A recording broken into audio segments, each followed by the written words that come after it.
and has been supported for the last few years by the Barcelona City Council and with the very gracious support of Laia Bonet here with us, representing as Deputy Mayor the city of Barcelona.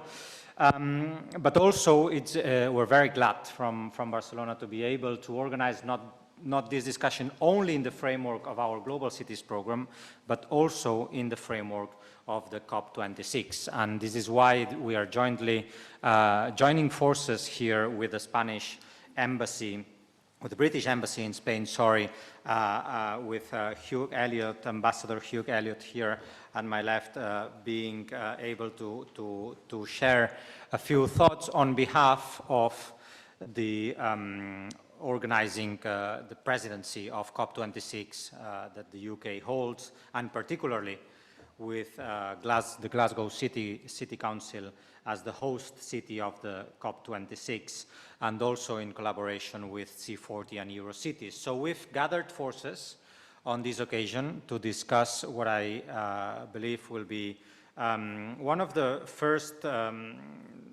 high-level dedicated events to what we call the twin transitions. In other words, how to bring together two ambitious transformation agendas, which are the digital and the green agenda, in the framework of a post-pandemic scenario, of course, but in a framework of more long-standing trends as the climate emergencies that we've been witnessing, and particularly speaking after the summer, we've been witnessing its many factors that lead to, of course, rising temperatures, now all sort of crises related to the climate change. But I think that the discussion we are having today, and of course there is a certain understanding that the digital agenda and digital transformations can be enablers and accelerators for green transitions, and that is what we hope for, that is what we are aiming at when it comes to combining these two agendas and integrating these two agendas, making a positive sum outcome of this combination. But I think we're facing here a major challenge when discussing twin transitions, and it's a challenge related to the timing of those transitions. While the digital agenda is all about immediate change, it's all about acceleration, it's all about speed, and thus relates to short-term action and immediate responses, the green agenda builds on much more structural changes, on much more slow-paced changes, which doesn't mean not important ones, but more gradual, and speaks for transformation, which at the very end speaks also about long-term governance. So to me, one of the key issues beyond what we will be discussing in this seminar here, which is how to combine practices that enable bringing these two agendas together, we have to be aware that by combining these two agendas, we are basically breaking the limits of time by acting at the same time in a short-term fashion, reacting very fastly to developments, but in the same time thinking about long-term developments.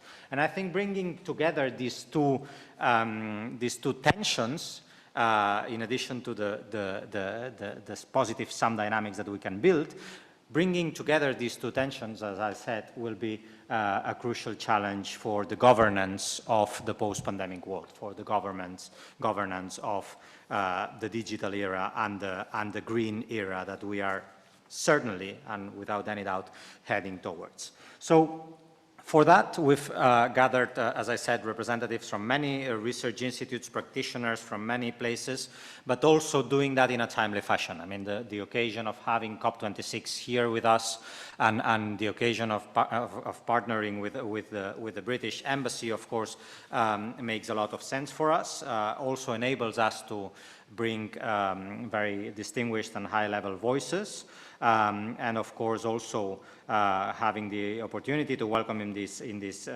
first session, as I mentioned, Ambassador Hugh Elliott, but also Angus Miller from the Councillor and Chair of the Environment, Sustainability and Carbon Reduction Committee at the Glasgow City Council, and also Gian Holm, Deputy Mayor of Los Angeles, is certainly something that brings to CIDOB a very high-level discussion and high-level representatives. Let me now give the floor to Hannah Abdullah, who has been behind the initiative, who's been in contact with all of those who are here around the table, but also those who are online, and who's been the curator and the force behind this seminar. But let me again thank Laia Bonet very much, Deputy Mayor of Barcelona, for continuous support, to this initiative, but support in general to our Barcelona, to our Global Cities program based here in Barcelona. So Hannah, the floor is all yours for a very timely discussion. I'll be staying with you and enjoying the discussion. Thank you, Paul. Also from my side, a very warm welcome to everyone. And it's wonderful that actually some of you can be here with us in person. It's a very nice change after all those months being spent online. I'll be moderating this session, and I encourage all of you to participate in the discussion that we'll be having at the end after the keynotes. And those of you watching online, you can post your comments and questions in the chat box, and they will then be passed on to me. Now, urbanization, climate change, and digitalization are three of the major trends that define our time. And with estimates suggesting that by 2050, 2/3 of the world's population will live in urban areas, the effective integration of urban, climate, and digital agendas will be key to raising the goals of COP26. Cities across the world have already shown high ambition to adapt emissions reductions targets and achieve climate neutrality by 2050, or some of them even earlier, for example, by 2030. To attain these goals, digital solutions will be key. They include new digital transport and energy infrastructure, energy efficient and smart buildings, and the transition to a circular urban economy driven by greater data availability. In their effort to innovate in these sectors, many cities are today at the forefront of experimentation with harmonizing the digital and climate transitions. But as the term experimentation implies, this is still work in progress, and much remains to be done. Cities still need clearer and more detailed plans for how they will achieve climate neutrality and how they will harness constantly evolving digital technologies to this end. So this relates a little bit to the comment Paul made on the speed of digital innovation. Now, in the countdown to COP26, the aim of this workshop is to explore how cities are becoming laboratories for better integrating the green and digital transitions, making them twin transitions, to use a popular term. We will look at what the main challenges are in using the two agendas, how they can be mutually reinforced, and also what the potential trade-offs are between them. We'll also look at what solutions cities are already putting in place on the ground in sectors such as transport and building. One result of the workshop will produce an action plan for urban and digital just transitions, in which we aim to formulate a set of guiding principles for people-centered twin transition, and this plan will be launched at Glasgow City Council during COP26, and we hope that it'll have an impact on national level negotiations. In today's opening session, we will kick off the debate by looking at how urban governance needs to change for the effective rollout of the twin transitions in cities. Transitioning to climate neutrality and a digitally optimized urban ecosystem will be a major challenge for city authorities. It will require strong leadership, a learning culture that is quick to adapt to lessons learned locally and elsewhere, more and better integrated governance processes, and a constant focus on citizens and stakeholder needs. Especially integrated governance will be key. To tackle interdependencies between climate and digital agendas, cities will have to encourage collaborative thinking across departments and also across relevant local authorities. And they will also have to instigate new public-private partnerships. Pioneer examples of the fruits of such collaborative and cross-sector action include projects, for example, in the city of Helsinki, which channels excess heat from urban data centers into its district heating system, or in Stockholm, where the city uses machine learning systems to identify buildings that should be prioritized for energy efficient renovation. Further, it is key that cities put citizens and urban stakeholders at the heart of the twin transitions. The deployment of new technologies to lower emissions will affect much city infrastructure, and it will require major behavioral changes on the part of citizens and also businesses. To create lasting change, cities need to support their citizens and businesses in adapting to and using zero emissions products and services, and they also need to foster products and services that improve the lives of all citizens and not just the better off. Bringing on board citizens and stakeholders will also require engaging them in decision and policy making concerning climate mitigation and adaptation. Again, digital solutions can help here. They allow city governments to reach and involve more people and provide greater transparency. Crucially, while the twin transitions are a new challenge, there are many experiences with a shift towards more integrated and inclusive urban governance that we can learn from and draw on, and these experiences exist especially in the context of the UN 2030 agenda and the SDGs, and we will look at some of the lessons learned here during this session. Now, before I move on to the mayors and city representatives on this panel to talk about how their cities are working to integrate the green and digital transitions, I would like to give the floor to Ambassador Elliott to tell us more about the UK presidency of COP26 and how the UK is collaborating with cities to achieve the priorities it wants to pursue in Glasgow. Ambassador Elliott, the floor is yours. Thank you very much. Buona tarda. Thank you, Hannah. Thank you, Paul. It's a huge pleasure to be here semi-physically as well. Particularly pleasure to be here with Laia Bonet. We've talked long ago about this, and it's lovely to see this coming to fruition. We're very grateful for the collaboration that we've got, and so thank you. It is superb to be here, and it's also fantastic to see so many of the world's leading cities coming together to talk about this subject. I mean, I was sort of looking at the program. It's a program de lujo. It really is, and we've got something like, I don't know, I probably missed somebody out and offend somebody, but I said we've got London, Paris, Los Angeles, Sao Paulo, Bogota, Tallinn, Vienna, Prague, Bangalore, Helsinki. I'm sure, and my apologies to those I've missed out, and that's without going into all the institutions and organizations who are participating. So congratulations for those who've organized. I'm looking forward to it, and I wish you an excellent event overall. And also, you know, Laia, congratulations for organizing this ahead of COP26, and thank you too to Glasgow City Council for all your work and contribution, because, you know, both cities have got a very proud industrial past, have got huge experience of transition, often painful, of regeneration, and as we cities go through the new task of adapting, transitioning to net zero, I am sure you will have a proud future as a proud new industrial future. Very different, but a proud industrial future nonetheless. Now, so I suppose what I sort of have to add here is just a little bit of perspective, stepping back from many of the specific things you'll be talking about, and just to give a quick overview, very quick, of what we are trying to achieve with our presidency of COP26 in Glasgow.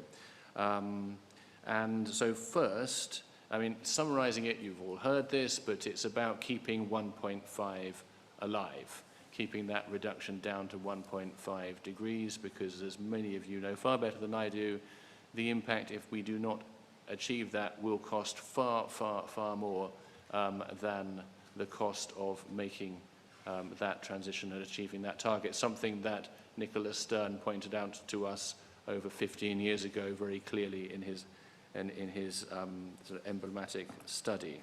Now, so there are 4 core areas that we're focusing on for Glasgow: mitigation, adaptation, finance, and collaboration. And on mitigation, the reality is that we are a very long way away from where we need to get to. The UN synthesis report, the latest UN synthesis report, showed that submitted NDCs, nationally determined contributions, amount to a 16% increase over 2010, when what we need is a reduction of 45%. So there's a huge gap.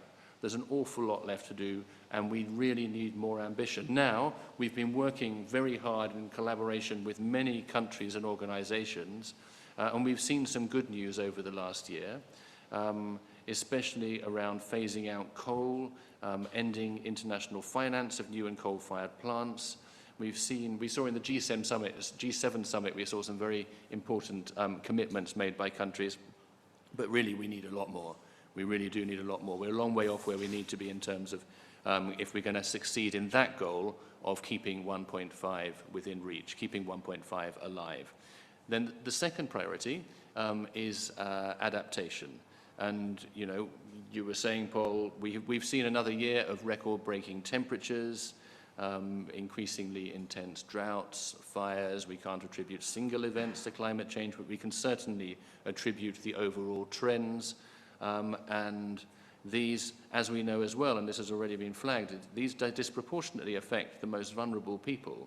So the action that we are going to take in and of itself is an action that will, if successful, be one that is a progressive set of policies.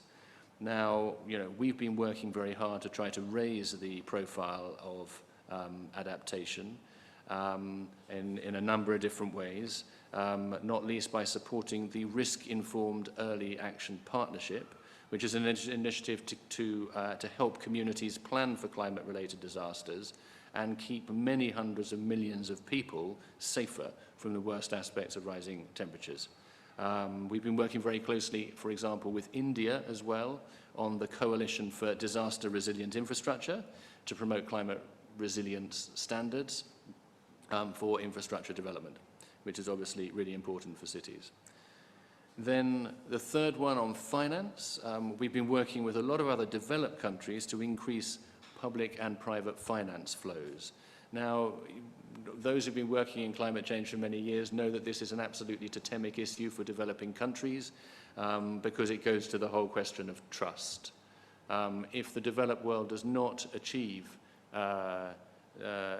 comply with, meet its commitments, then that trust, that necessary trust for overall success of this extraordinary set of challenges is not going to be there. So we need to ensure that all countries can develop and enjoy improved living standards. We've made progress this year with a number of countries, including the US, who have pledged to double their contributions, and we very much hope that others will come forward ahead of Glasgow.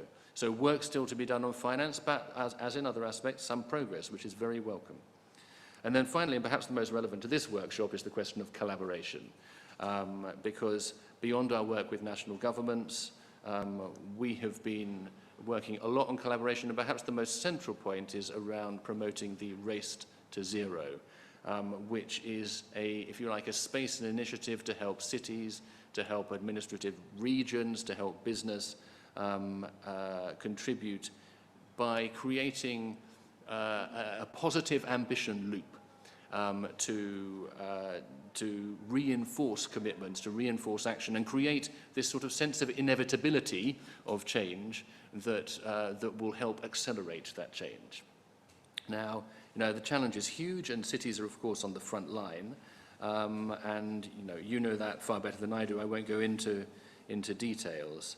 But while each city has got specific challenges, and those are all pretty diverse. But there are one or two common ones, because people in cities, of course, have got very common needs. I mean, basic needs: a comfortable place, shelter, ability to move around easily, opportunities, of course, to earn a living, belong to a community. And we've got to meet all of those needs in a way that doesn't continue to mortgage our children's future, which is, you know, a vital but big task. And without collaboration, we're just simply not going to achieve. Now, sometimes we don't yet have the technical solutions, and we need to work together on innovation to develop those solutions. For example, the most cost-effective ways for storing more renewable energy. And in other cases, we've got the technology, but we need to understand what works best, what actually works in practice from the experience that you have in cities on the ground, and to help us, for example, move around in more sustainable ways, create more successful circular local economies. And then, of course, there's the digitalization of our economies, which brings with it its own environmental problems, but creates also, a huge amount of potential for business and to accelerate solutions to the climate crisis. And so what we've been talking about, what these twin, I can't say it either, Hannah, the twin transitions bring together is, an opportunity now amongst ourselves to identify what the possibilities are and to harness them successfully. And, this is absolutely vital. We've got, within the next decade or so, it's the goal is so crucial, and you've said as well that we have to do this in a way that we don't leave people behind. Hannah, you were talking about this. We need to ensure that everybody can see how a net zero world works for them, because when we're talking about the speed of change that you were mentioning, Paul, that speed of change is tough for people, and the risk is a lot of what we're talking about, nobody, frankly, has got much of a clue about. They're just going to see the consequences of it. And understanding what that change involves for them, what the opportunities are, also what the costs are and why there are costs, and why the net impact is positive, is an absolutely vital task of what we are going to do if we're going to create a just transition overall. So I'm going to leave it there. We want to get on to talking about some more specifics from those of you who know what the real challenges are like on the ground in cities, and I look forward to hearing more about that. Thank you. Thank you very much, Ambassador, for these insights into the UK COP presidency and for highlighting the importance of cities in stepping up global climate goals. I now want to move on to the mayors and city representatives on this panel, and I'm going to start with Glasgow. Angus Miller, who is Councillor and Chair of the Environment, Sustainability and Carbon Reduction Committee at Glasgow City Council, will be joining us virtually. Hi, Angus. Nice to see you. Hi there. Can you hear me okay? Good day in Glasgow.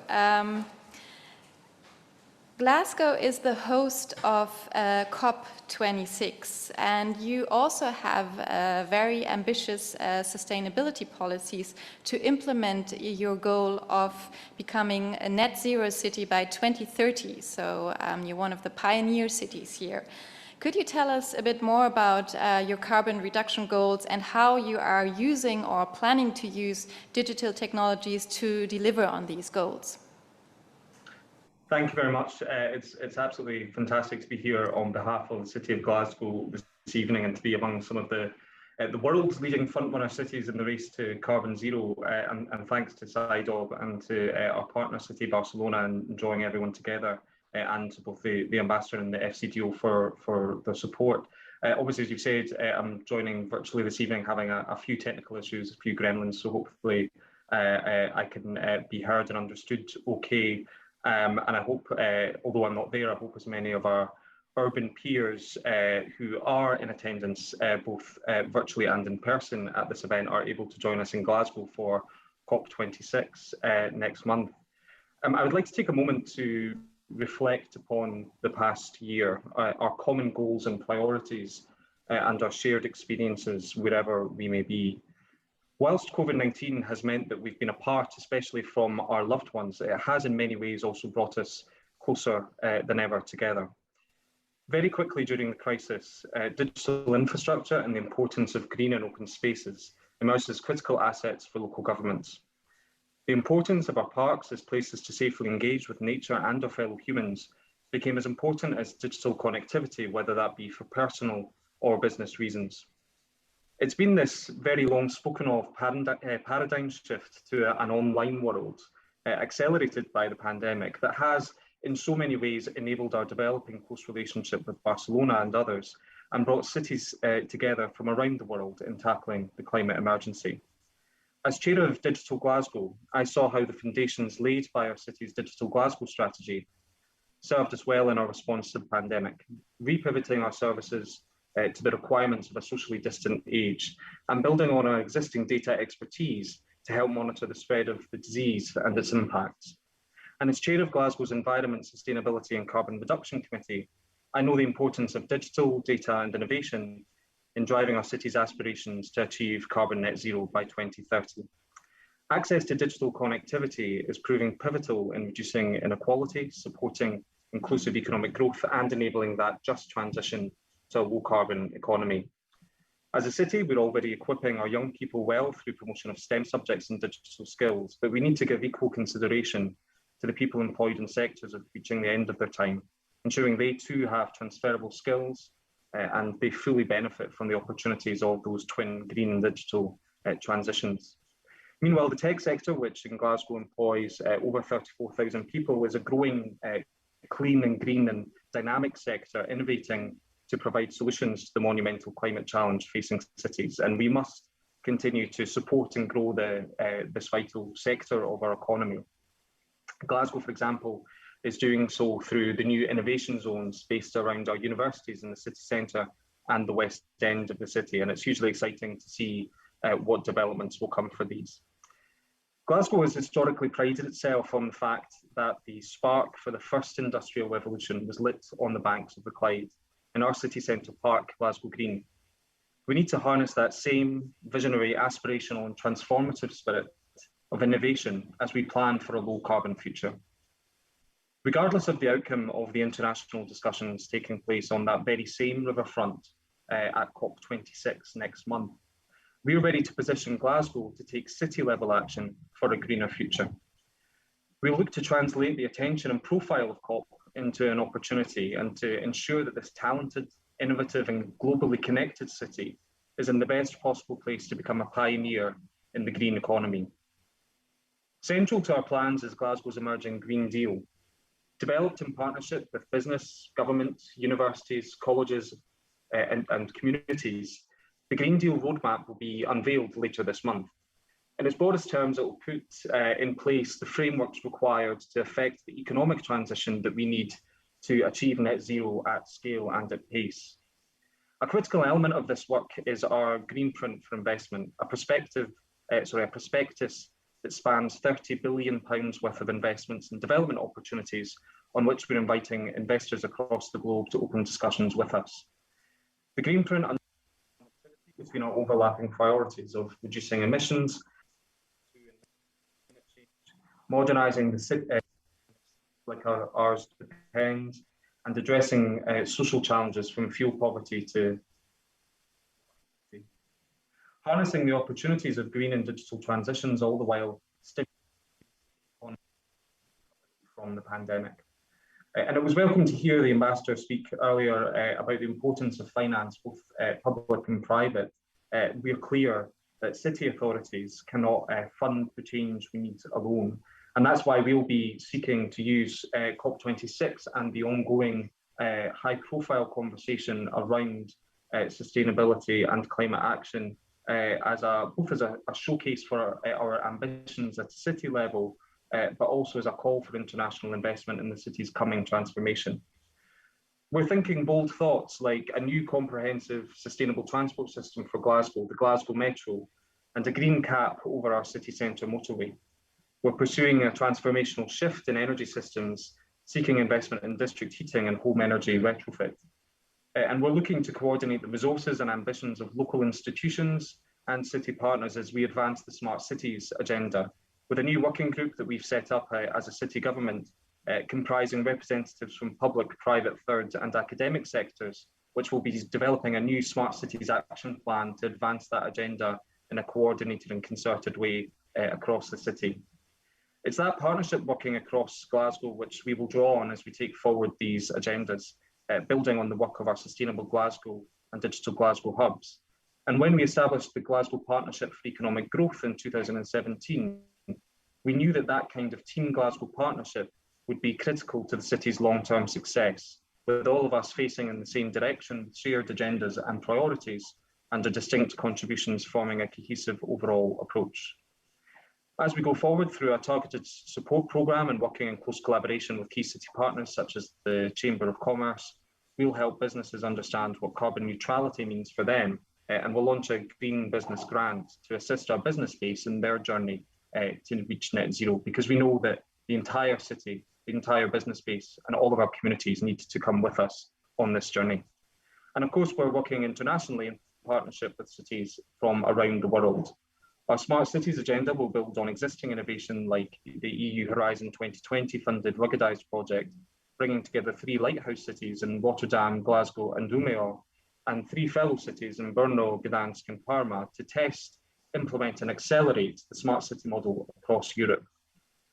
This project will enhance energy security, deployment of renewables and electric vehicles, district heating and energy storage. The development of a smart street in our city centre and East End provides a key demonstrator and catalyst for further low carbon districts in the city. And we're also supporting Glasgow's Smart Canal, a pioneering digital surface water drainage system that works to mitigate flood risk and unlock development potential in the north of the city. It's already completed a hat trick of innovation and engineering award wins. This innovative technology reduces the likelihood of localised flooding by using sensor and predictive technology to provide early warning of wet weather before moving excess rainfall into stretches of the canal. And as a result, regeneration opportunities across 5 key development sites in the surrounding area have been opened up. Interventions like sustainable drainage solutions might not be the most headline catching, but they are essential for supporting regeneration in our city and in meeting the challenge of a changing climate. And that's a challenge we're striving to meet. We may sometimes be the wettest, but we're the 3rd greenest place to live and work in the UK outside of London, and we aspire to top that list. We produce more renewable energy, for example, than any other UK city, and we've already had the largest reduction in CO2 emissions of any UK city to date, over 40% between 2006 and 2019. But that was the easy bit. To a large extent, we've already done what we can to pick those low-hanging fruit, and we know that we have far more to do. We need to match ambition and achievement, combining a green and successful economy with green, inclusive and healthy communities and a safe and secure city.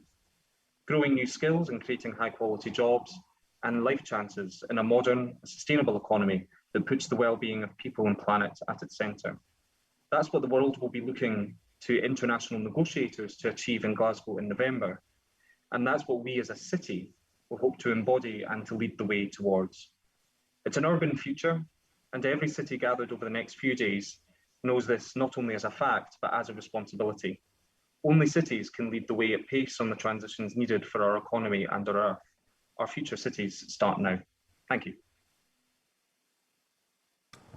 Thank you very much, Angus. It's great to hear about the many multi-stakeholder partnerships that Glasgow has launched to kick off innovative projects at the intersection of the digital and green agendas of the city. I now want to move to LA, Los Angeles, from where Deputy Mayor Jean Holm is joining us. Deputy Mayor, thank you so much for taking the time to share LA's experiences and insights with us today. Thank you very much, and it's a pleasure to be here. I welcome the opportunity to share what we've been doing in Los Angeles with our friends in Europe and around the world. I'm going to actually share some slides as well to talk a little bit about what we've been doing. And for us, we're particularly interested in, because we put this in the context of the Sustainable Development Goals.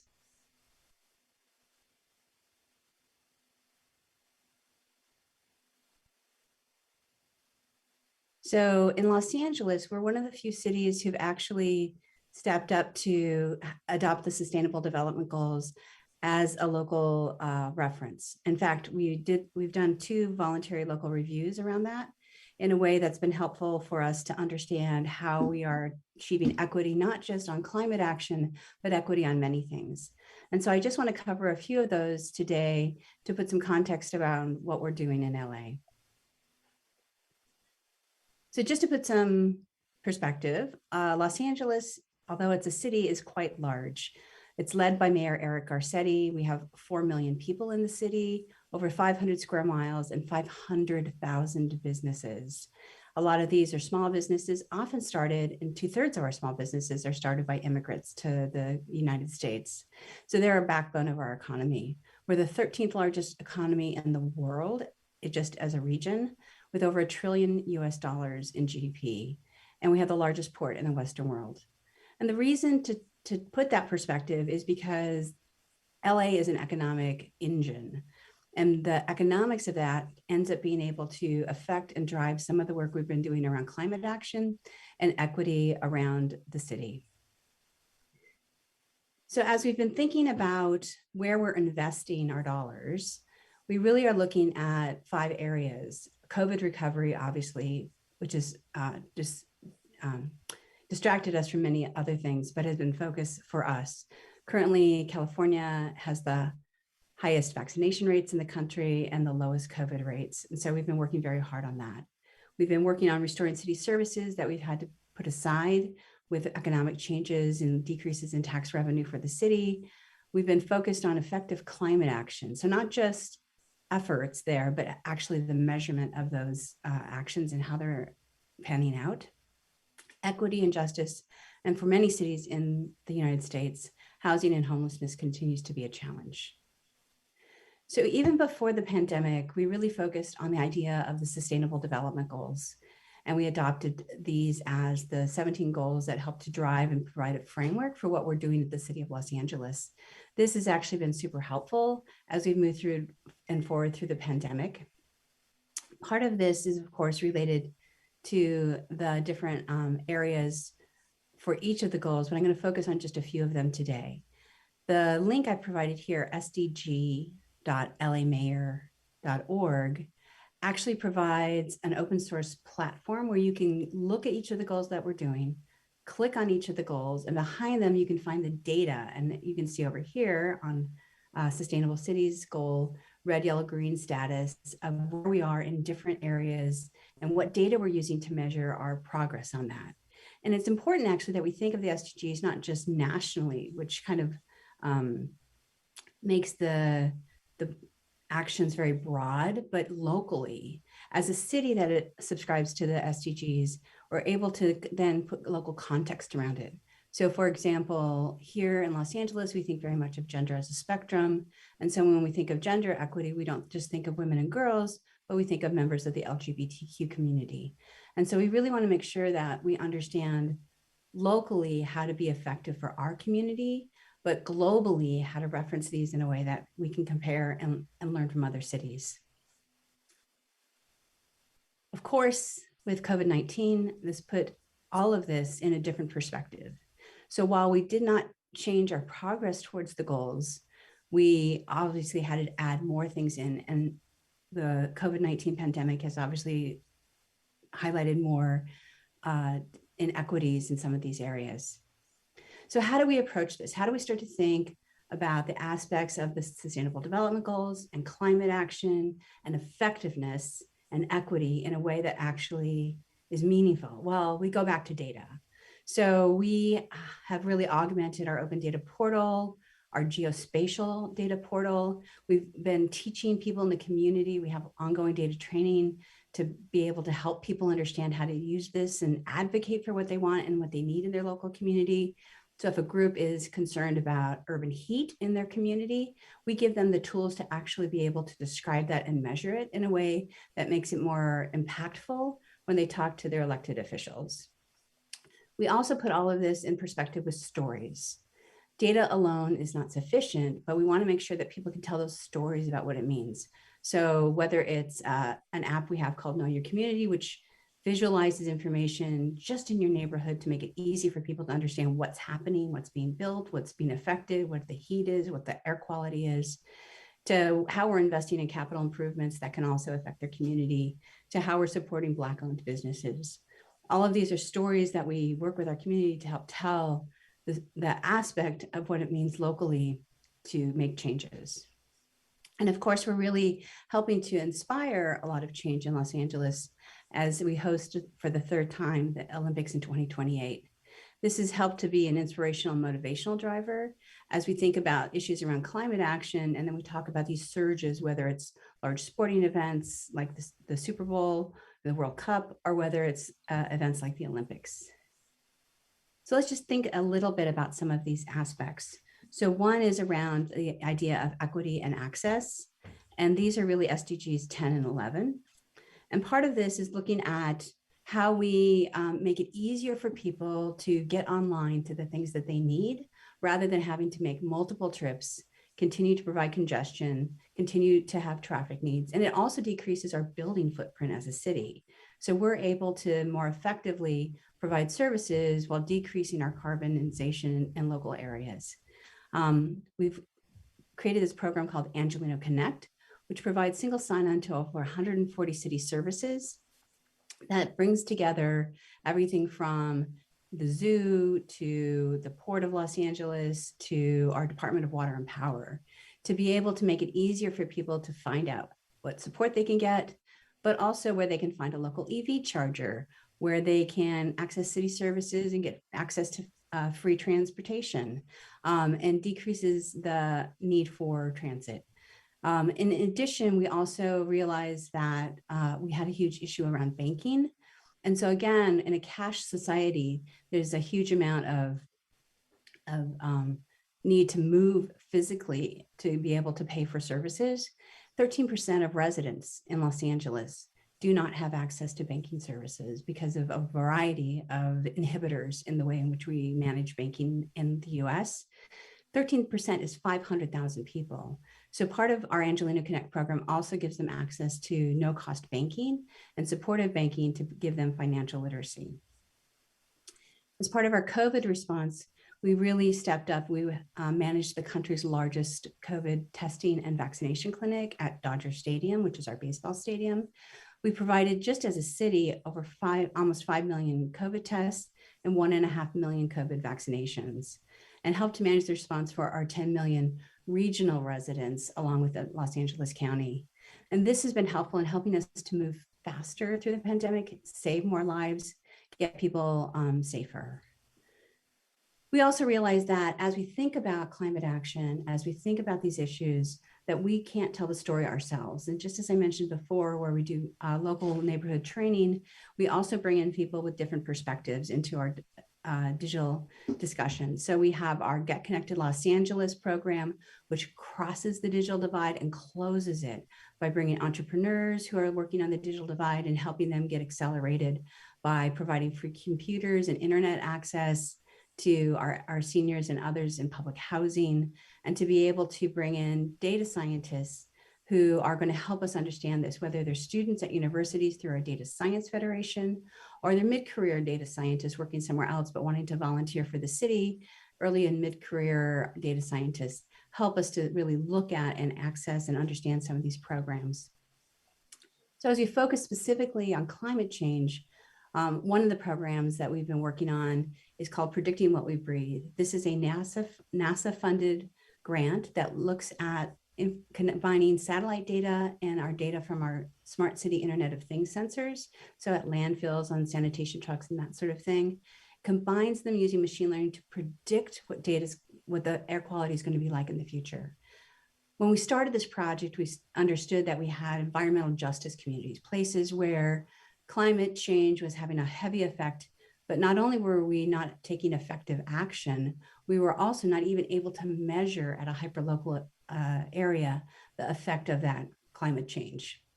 And so we work with neighborhood scientists, citizen scientists, and we distribute air quality sensors to them to be able to put them in these areas that are unmeasured and be able to build out our map. And then we're also working with the European Space Agency to be able to globalize this. So we're holding workshops next year with cities around the world to be able to open source and share the algorithms for doing this prediction with data from their local city. So looking at this idea of justice and transparency. So the budget that we delivered this year is the most progressive budget in the city's history, with $1 billion for homelessness, $1 billion for justice and equity, and a huge investment in our issues around climate action. So whether we're talking about reimagining public safety, and diverting calls that would normally go to police to mental health and support services, whether we're talking about guaranteed basic income or participatory budgeting. We're really opening up the government so that we're able to think differently about how we give people a voice in the government and how we're able to let them choose what we invest in. And specifically on climate action, we've launched LA's Green New Deal with more than 100 actions from 42 different departments in the city that are focused on how we work for resiliency, for decreasing greenhouse gas emissions, for decarbonizations. Mayor Garcetti has led the Climate Mayors, which is 470 cities across North America. And he also led the C40, which is 97 global cities with over 10,000 climate actions. Because again, things may happen globally, but local action is what makes the change. So some of our goals that we are making huge progress on are including electrifying our entire fleet of buses by 2030, planting over 90,000 trees this year, making sure that we have 100% renewable energy by 2045. Los Angeles runs the largest municipal water and power utility in the country, recycling 100% of our wastewater by 2035, and making sure that we're net zero by 2050 if we can't beat that goal. Again, we're also looking at the fact that economy drives much of this. And so we're creating 400,000 new green jobs. And we're seeing that even originally by 2050, but we're seeing that even accelerate faster because of the changes that COVID has enacted on our economy, certain businesses going away, other business increasing.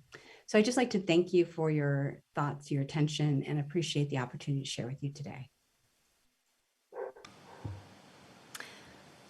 Thank you very much, Deputy Mayor Holm. It's really interesting to see how LA is using the SDGs, a framework that's quite established by now, to generate synergies between the city's environmental and digital policies. I now want to move on to Barcelona, and I'm very glad to have Laia Bonet sitting right next to me here. She's Barcelona's Deputy Mayor for the 2030 Agenda, the Digital Transition, International Relations and Mobility. Laia, Barcelona is an active member of the city network Eurocities, and you are also Eurocities, the chair of the Eurocities Forum for Digital and Urban Policy, Digital Urban Policy.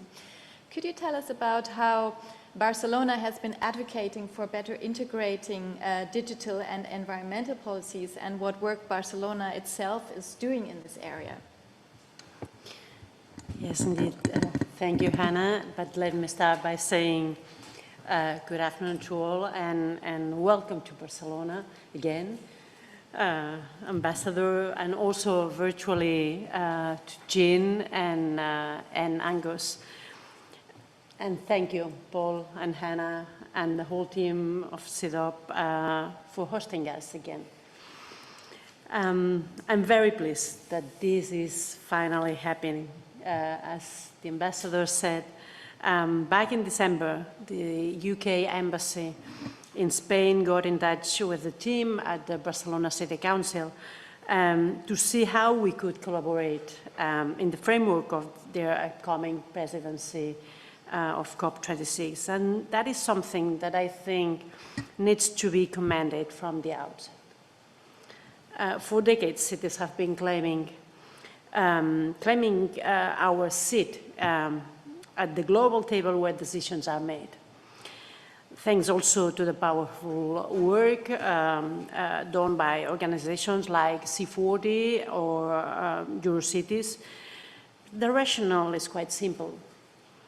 We are the spaces where actual transformation takes place, and so we need to be present when decisions about us are made. And as simple as it might seem, being at this global table has been a constant struggle for local governments for years. So I think it is fair to acknowledge this this possibility that we have, thanks to the UK Embassy, even if official negotiation rooms remain closed to us in the COP, the smooth and proactive collaboration with the UK Embassy is a pleasant surprise. And I wanted to start my intervention by thanking the ambassador, Lloyd, Kieran, and the whole embassy team for this. But if we talk about negotiations and about meeting the ambition we need for climate action, we must acknowledge that we are not on the right track.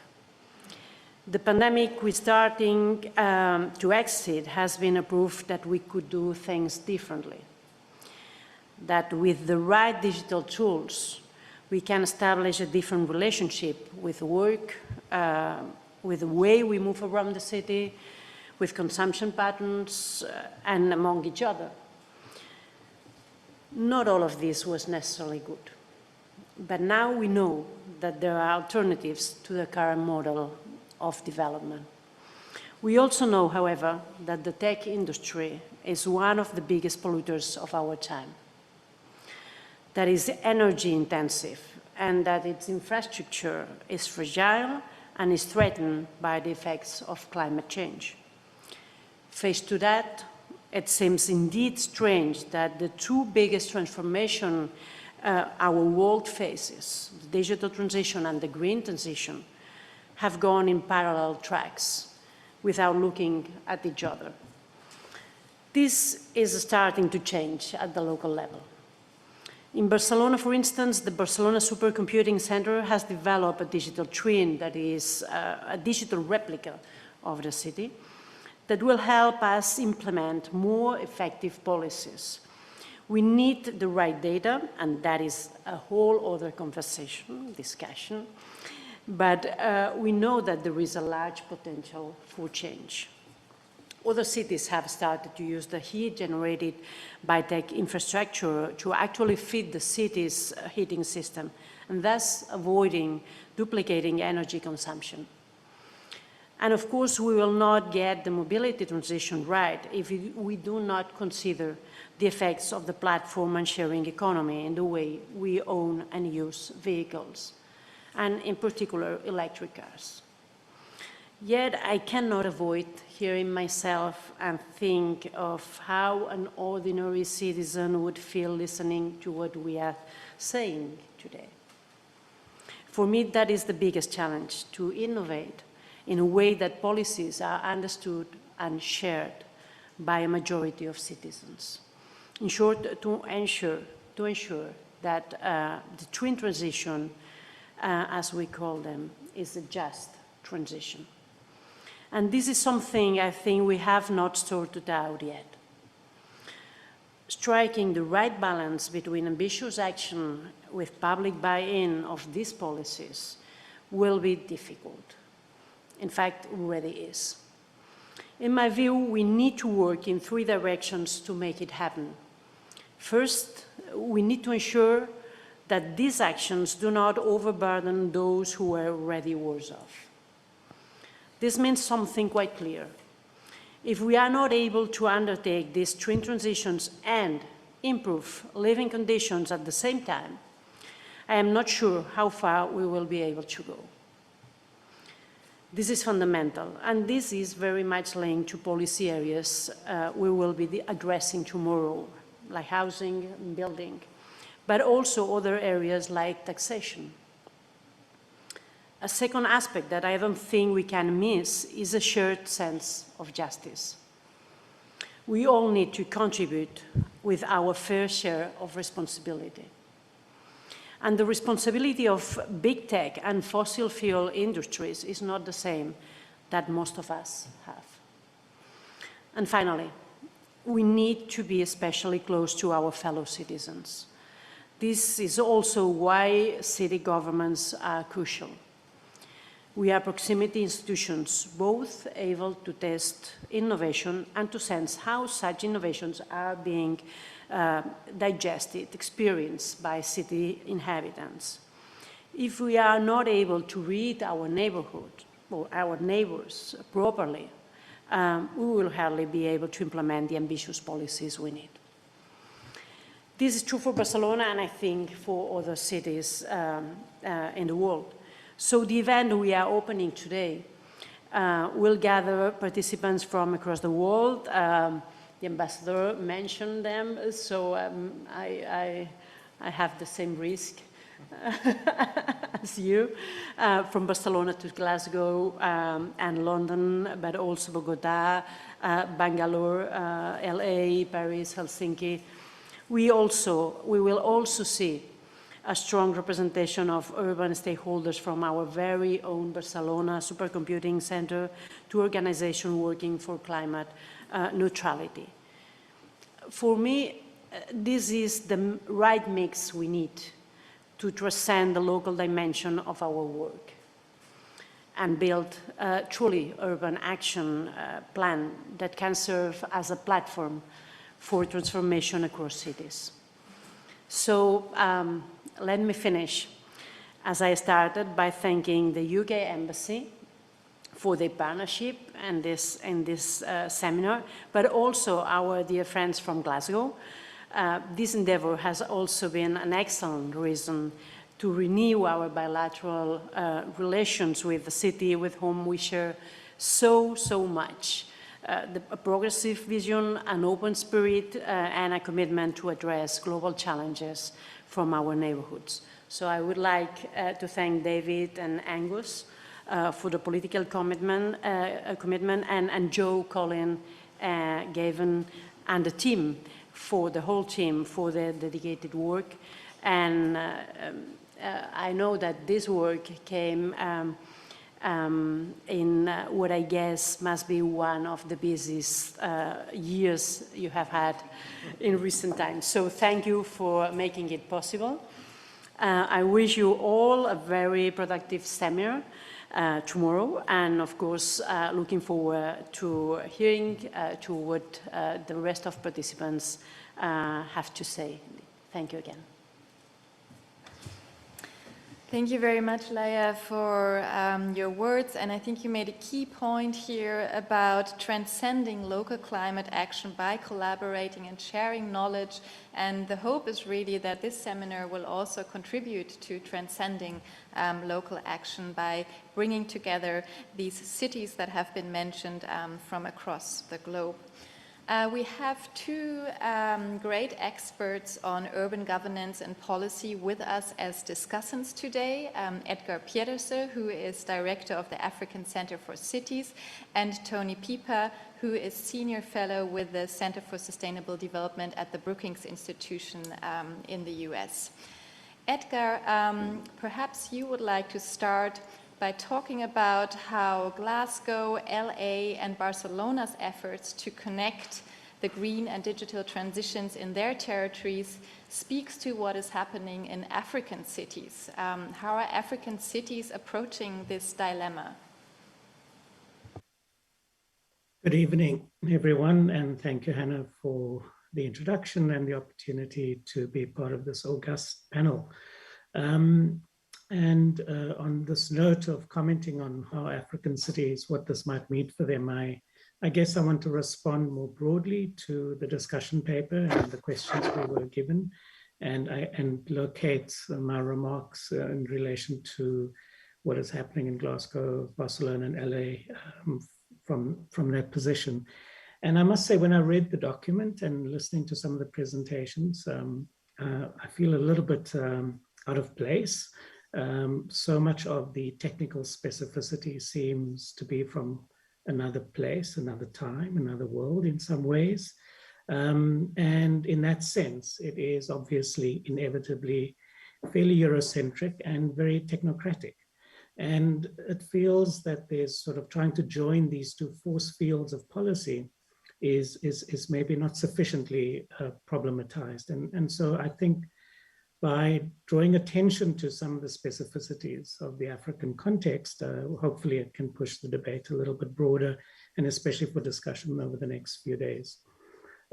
So I guess I want to start off with the principle of equity and stakeholder engagement as one of the fundamental pieces of connective tissue between these two tracks of policy development or engagement, and suggest that maybe we should just for a moment broaden the aperture, broaden our frame, and really look at the relationship between global governance frameworks and systems for climate action in particular, and what might be happening at the urban scale and how these two connect.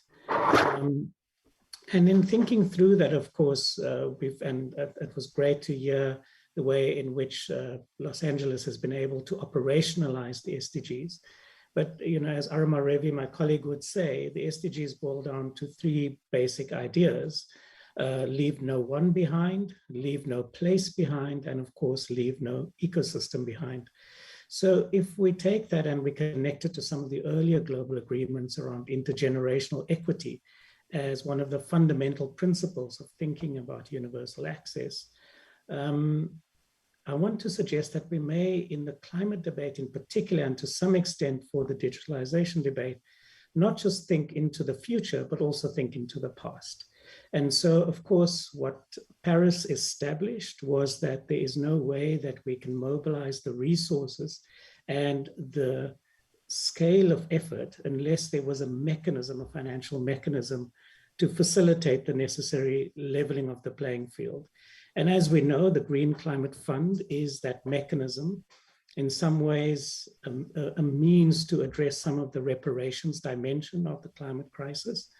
But we also know, going into COP26, that the recent legacy since that agreement has been pathetic. We hardly managed 10% of the commitments of $100 billion per annum that's required to support the necessary kinds of innovations that this document is talking about, and that we all, I guess, agree is absolutely fundamental.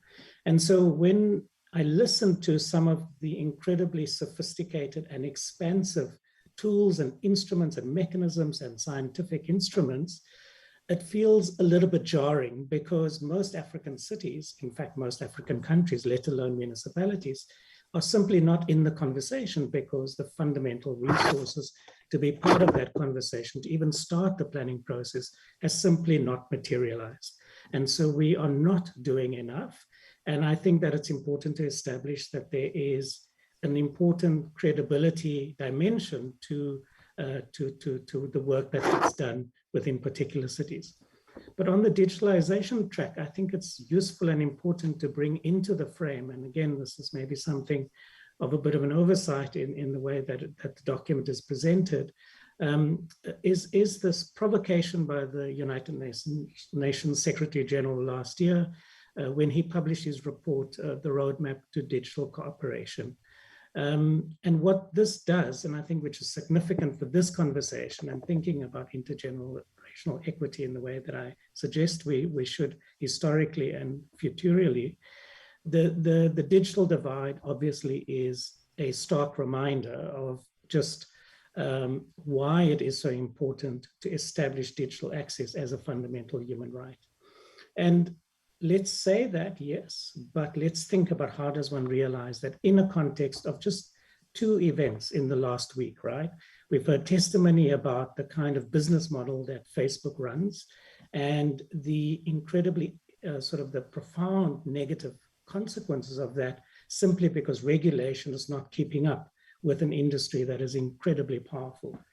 Reading that in relation to the Pandora papers that have also been released in the last week, we begin to get a sense of, I guess, the political economy be back end of both digitalization, but also some of the challenges we face to get the basic resource foundations to deal with what we know needs to be done.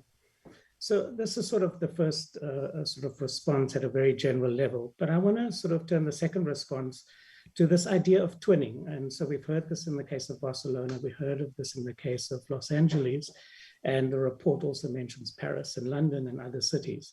And I think it's obviously, I mean, as an urbanist and as someone who has sort of a shade of planning in his training, you know, this is the ultimate fantasy, right? That we are able to reproduce the complexity of the system in a digital form so that we can really calibrate all of the different inputs and stocks and outputs to optimize decision-making and planning, the ultimate tool for certainty to control complexity and uncertainty, right?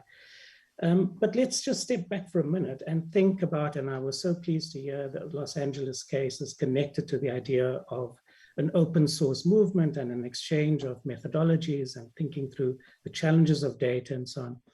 But what if we agreed that within the OECD cities, whenever an initiative like this is undertaken, that there's a commitment to have not just a digital twin, but to have a real twin in the global south, where an equivalent investment is made to build the same kind of capability, right?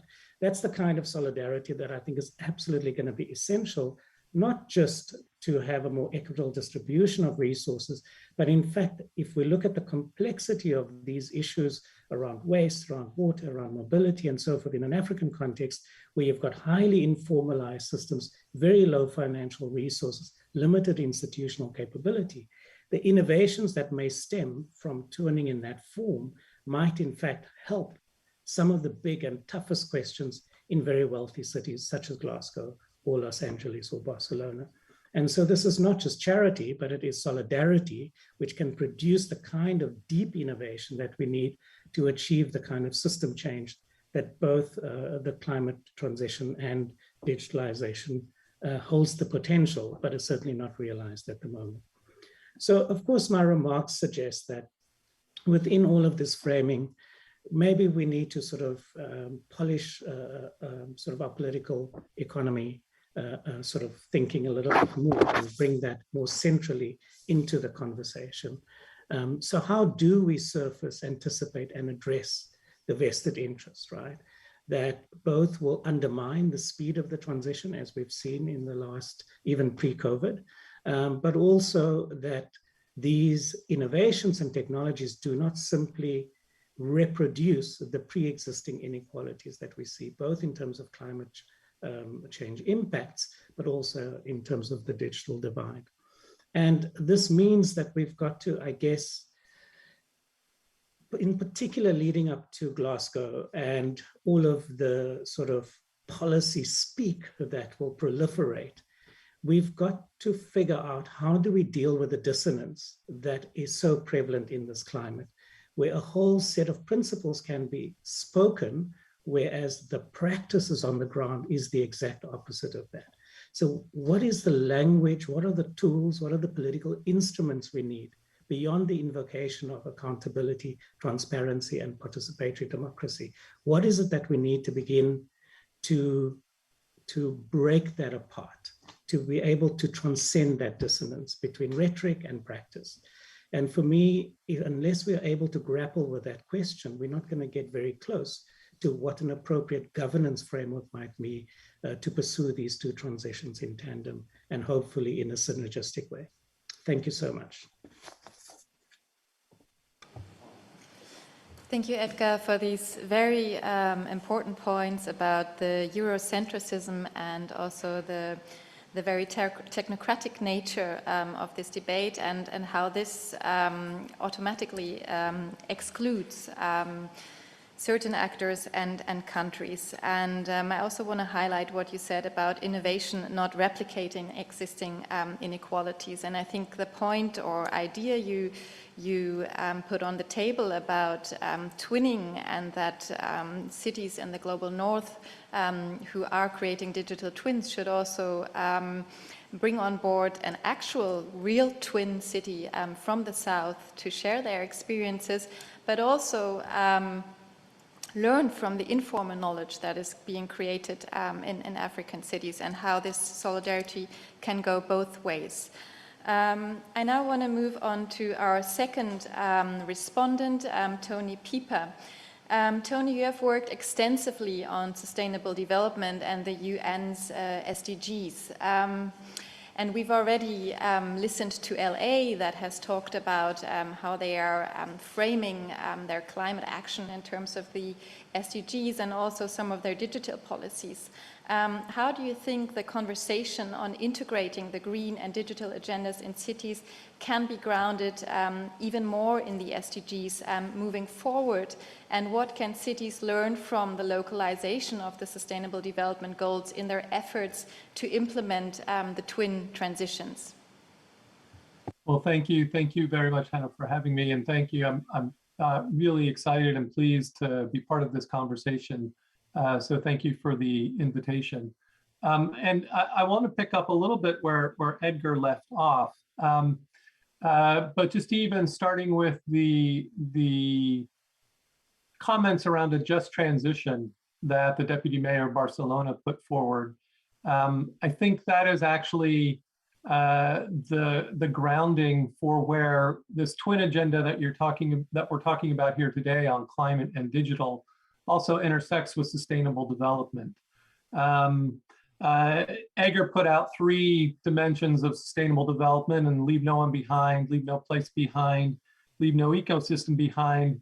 And I like to think out of the dimensions of human and social development, economic, and then environmental, and how to be thinking in an interdependent fashion. And I think that's actually going to be extremely important for this agenda that we're talking about here today to be successful, because it's going to have real benefits for real people, and for those people, not to place additional burden on those people that are already being left behind, and in fact, to switch that around and to be more inclusive in the economy and in the growth that happens from it. And so I think what that requires is, and what we see from cities that are localizing the SDGs, is really an integrated mindset. It is about making more effective policy. And at the heart of making that more effective policy is to be able to think about those 3 dimensions at the same time, and to look for the policy interventions that can help solve or address multiple problems at once. And while I take the point that Edgar put forward, that the discussion presented by the 3 cities that we heard from felt very technocratic and very sophisticated, at the very basic level of having that integrated policy mindset, any city can take that on. And in fact, we see that from the movement of cities that are taking on the SDGs worldwide. And it is a movement that includes cities in the global south, and it is a movement that includes cities that don't have the level of resources and capacities, especially technological capacities, that we've heard from some of the cities today. And so I think we can keep in mind that while there is a sophisticated version of this, at the very basic level, it's about trying to ensure that there's cross-disciplinary thinking that's happening at the city level. And that actually can happen in any place. And when Jean talked about, the Deputy Mayor of Los Angeles talked about a voluntary local review, which is a tool that cities have been using to measure both the progress that they might be making towards the end targets of the SDGs, as well as aligning the strategies and the policy interventions that they're making to be able to accelerate that progress. That's been a tool that, yes, is an end product. It provides you a roadmap and some transparency and accountability. But the process even of developing that particular product, really, we've seen it break down barriers within offices, within disciplines inside city government, and facilitating and supporting that, I think, is going to be extremely important for the agenda that we're talking about here in terms of bringing climate and digital together in a way to accelerate progress. So finding ways in which to break down and open up the conversation within city councils and within city governments and city staff, and break down barriers between offices, and to think about policies in an integrated fashion, especially those that are underneath the city's control, where it turns to budgeting or procurement, and being able to apply those in an integrated way, I think is going to be really important. But I think also building the platform for governance that goes beyond just city government, where city government can be a convener, a leader of putting different stakeholders in the city together, bringing together business, bringing together universities, bringing together civil society, and yes, even providing participatory mechanisms that Edgar referenced for citizens to be involved as well. And we see that in all shapes and sizes, from the localization that's happening in different cities across the world. I think that's actually really important, not to be focused just on the city and the policy interventions that they themselves can make and are under their managerial control, but as Los Angeles showed, sort of being open source and being the nexus for a collective impact model where different stakeholders from the city are coming and seeing both envisioning what the shared sense of priorities are, and then looking to make those contributions towards them. And that leads then to, I think, my final point around governance, which is more global governance, and the platform that this agenda has provided for cities to collectively work together to exchange their knowledge, their innovation, and yes, their challenges, and actually their resources. And I love the idea that Edgar's put forward on twinning. We've actually seen, and even in the community of practice that Brookings facilitates amongst cities from across the globe, some of them global north, some of them global south. To your point, Hannah, we have actually seen a knowledge exchange that goes both ways. It is not just one way. And we've seen the cities that are participating in that community of practice benefit both from that exchange. And we have seen some cities like Yokohama actually providing resources and having the types of partnerships that Edgar talked about. Formalizing that into more of a formal commitment and making that more of a formal collective action, effort, I think is really interesting idea and the basis for the kinds of conversations that we can be having city to city. I think the global cooperation that's happening within city networks, that has happened through the localizing of the SDGs, I think it's something that we would want to bring these, the twinning of the digital and climate acceleration together within those kinds of networks, and to be able to find ways in which both the exchange of knowledge and innovations, as well as the sharing of challenges and how to address the analysis that can help address those challenges can be really helpful. Thank you very much, Tony, especially for highlighting the importance of an integrated policy mindset that can break down barriers within city governments and offices, but also the importance of multi-stakeholder action. We now have 5 minutes left for questions, and I would like to take 2 to 3 questions now and then see who of the panel can respond. So since I have people here with me in the room, does anyone here present have a question for our panelists?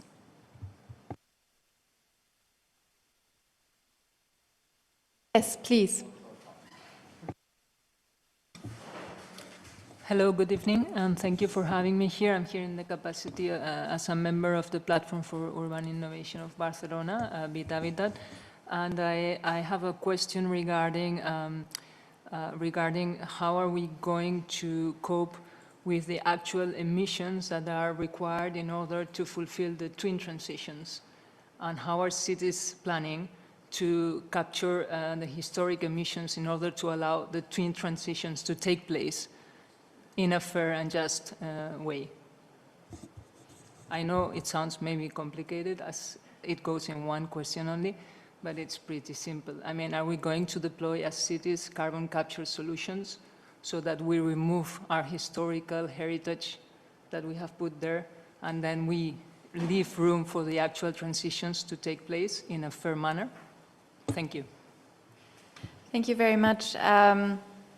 So a question about carbon capture solutions and what these would mean, for example, for the built heritage of a city and how much we are willing to compromise and sacrificing this. We also have a question from online from Jordi Salaporta, who's asking about whether the panelists think that the question is in Spanish, sorry, so I'm just I'm trying to translate. Whether we believe that the transitions, the digital and green transitions in cities can happen without important conceptual innovations. at the policy level, if I understand correctly. But I think this question about the built heritage and carbon capture is maybe that's a question actually for Angus in Glasgow. You referenced a lot of projects that you're working on. I'm not sure whether carbon capture was among those, but maybe you would like to comment on this question. Thank you very much. If I understand the question fully, I think the question was more asking about the drive is very much for net zero, but historically we need to recognise that many cities, especially in the industrialised world and in the West, have historically contributed disproportionately to emissions, and do we, I suppose, account for that historic contribution that we've made to carbon emissions? I think it's a very important one. I think cities are very much focusing on the immediate term goal, for example, here in Glasgow, to get to net zero in terms of our actual current emissions by 2030.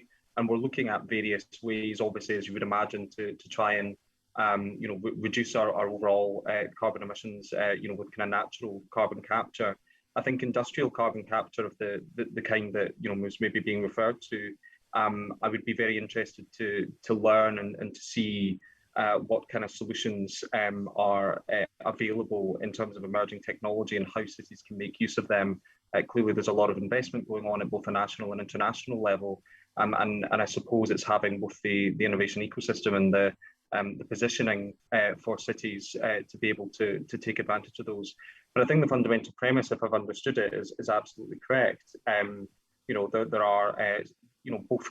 We know at the international level the inequality in terms of emissions and the importance of a just transition. And I think what Edgar, for example, was talking about earlier in terms of the importance of that knowledge sharing and that accountability, for cities in the global north to actually work with cities in the global south. When we've historically been the ones who have been, Glasgow, as I said in my remarks, Glasgow was, by some measures, the birthplace of the Industrial Revolution. So it follows that we have a great deal of responsibility that lies on cities like us who have historically contributed disproportionately to carbon emissions to right that historic wrong. And I think it's absolutely vital that we work with cities not only in Europe, and I think the comments around the Eurocentricity of twinning arrangements and of knowledge sharing are absolutely correct, but that we work with cities and establish partnerships with the global south so that we can have that truly just transition across the world. So I think the questioner raises a really interesting point, and I think we're not necessarily quite there yet in terms of the technology that's required to pursue that. But it's something that very much needs to be on the agenda as we look not only to 2030, but beyond. Thank you very much, Angus. And since it's already slightly past 8, we're going to end here. Thank you so much to all the speakers for the rich and insightful discussion. I also just want to mention that the policy paper that Edgar mentioned during his intervention is available on the event website. It's an input paper that was written specifically for this seminar. So if you're interested in learning more, just go to CIDOB's website and the site of this event. Tomorrow's workshop sessions will build on tonight's discussion by delving deeper into some of the key sectors of the twin transitions in cities, among them energy efficient building and infrastructure, digital mobility solutions, and the circular economy. And we will then close with a session on urban data centers and platforms and how they can support the green transition. All of tomorrow's sessions will be held online and live streamed on CIDOB's YouTube channel, and I hope to see some of you there. Thank you very much. Bye-bye.